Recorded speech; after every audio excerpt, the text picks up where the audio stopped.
Olá. O ex-presidente da Comissão do Trabalho, deputado Afonso Mota, do PDT do Rio Grande do Sul, integra o grupo de transição do governo eleito.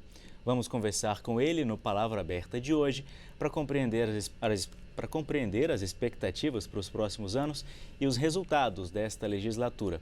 Eu sou Felipe Rodrigues. Deputado, muito bem-vindo ao programa. Obrigado, Felipe. Uma grande satisfação poder ocupar esse espaço, estar aqui na nossa TV Câmara e poder contribuir com o debate, que é muito importante nesse momento. Deputado, quando a gente fala em transição, as pessoas imaginam um grupo enorme, super heterogêneo. O senhor está discutindo lá, estudando os temas relacionados a trabalho. O que o senhor pode adiantar para a gente, o senhor que foi presidente da Comissão do Trabalho, das discussões que estão sendo feitas lá no grupo? Em primeiro lugar, a nossa investidura no grupo de trabalho se deve exatamente ao fato do nosso exercício e do mandato que vimos desenvolvendo aqui na Câmara Federal. Então, eu diria que muito mais que a efetividade de um processo com discussão de temas, com direcionamento de propostas, se trata de uma contribuição com a consciência, com a visão de que há muito a realizar, em primeiro lugar, processualmente, para cumprirmos a etapa fundamental de alteração orçamentária e uma preparação efetiva para que ocorra a posse e a partir daí se tenha a implementação das políticas públicas, já evidentemente com os líderes designados, aqueles que vão ocupar os espaços, vão ocupar os ministérios, que vão constituir toda a estrutura de governo e a partir daí sim fazermos o debate daquelas questões que são importantes. Evidentemente que as relações sociais que tratam do trabalho, que tratam da harmonia entre o capital e o trabalho, né, elas são fundamentais para o desenvolvimento, para a vida e para a sociedade brasileira. O senhor falou ali da adequação orçamentária. Vai ser possível, vai ter espaço, enfim, vai ser possível criar um orçamento que viabilize tudo isso que está sendo discutido? Eu acredito que, em primeiro lugar, é fundamental uma grande negociação. A governabilidade, todos sabem, passa por um desafio de uma minoria, que hoje é a que efetivamente dá sustentação ao novo presidente eleito, para uma transição que passe por uma negociação onde as proposições e as boas ambições que tem o governo, né, especialmente todas as questões relacionadas a mais recursos para a implementação dos compromissos assumidos durante a campanha no campo, principalmente no campo social, né, elas têm um atendimento mínimo. Eu sou daqueles, Felipe, que acredito que nós estamos ainda muito longe de um efetivo entendimento. É claro que todo o balizamento vai passar pelo Senado Federal. É lá onde nós vamos ter uma espécie de referência, de estabelecimento de limites, ou seja, claro que tudo indica que os recursos ampliados deverão ser recursos que não deverão integrar o teto, né, deverão ser recursos extra-teto. Em segundo lugar, vai ser feita uma discussão com relação à temporalidade, né, qual o prazo que efetivamente nós vamos ter com relação à possibilidade de manter esses recursos fora do teto. Em segundo lugar, sobre os valores efetivos e a sua destinação, né, o que hoje é público é quase obrigatoriedade, que eu acho que aí vamos ter uma unanimidade de, a partir de 1º de janeiro, nós temos um auxílio emergencial ao Bolsa Família, como se queira designar, de R$600, dando continuidade a um funcionamento, a uma realidade que já vem acontecendo. E as demais questões, né, vão ser, evidentemente, constituídas a partir dessa referência do Senado, que vem para a Câmara e que também vai dar a sua contribuição. Mas eu acho que é muito importante o processo, né?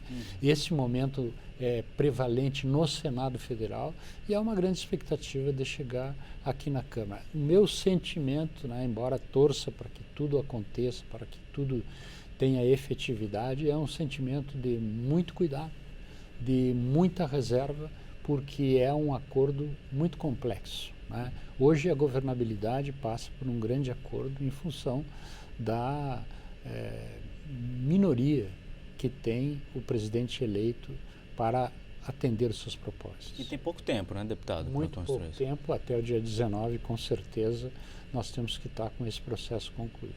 Uhum. E pouco tempo também de conversa, né, de aprovação, de construção de um texto que seja minimamente consensual. Por isso, Felipe, que o que se vê nesse momento é ainda pouca efetividade. Né? Claro que todos sabem das pretensões, das propostas, da dimensão, de tudo aquilo que significa. Né? Tem argumentos, inclusive, no sentido de que essa negociação não se aplica exclusivamente ao próximo governo. Né? Há também um conjunto de considerações em função de recursos que estão contingenciados e que ainda precisam ter resposta até o final do governo. A gente sabe das implicações, né? Não só do contingenciamento, que de certa forma adia comprometimentos assumidos também perante a população, perante os parlamentares, perante os senadores, perante os deputados, mas também compromissos que obrigatoriamente têm de ser cumpridos sob pena daqueles que hoje respondem pelo governo serem responsabilizados. Perfeito. Então, acho que essa é uma questão que vai entrar no debate lá, aquele debate que vai começar no Senado, né, entre o atual governo e o futuro governo. Queria aproveitar, deputado, a presença do senhor aqui também. O senhor foi líder do seu partido, vice-líder, foi presidente, né, de uma comissão, é presidente de uma frente parlamentar. Queria que o senhor fizesse aqui um balanço dessa legislatura, dos destaques do trabalho do senhor. O que o senhor acha que dá para elencar como um grande destaque desse trabalho? Sem dúvida, a investidura que tive a oportunidade de exercer, né, tanto na liderança, na vice-liderança, também ocupando o espaço da presidência de uma comissão relevante, importante, frentes parlamentares, né, eu presido a frente parlamentar da indústria química, uma frente de grande repercussão, passou também por muitos dissabores em discussão com relação ao REIQ, ao benefício fiscal, todas vivências e experiências muito importantes que qualificam o nosso mandato, além das proposições legislativas.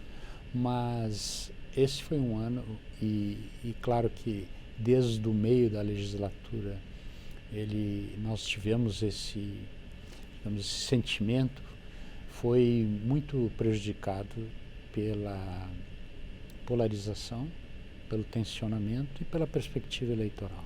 Né?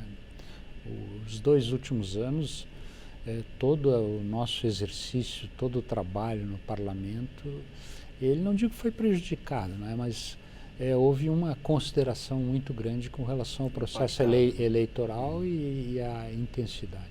Eu tenho esperança que a próxima legislatura seja uma legislatura com, pelo menos com uma...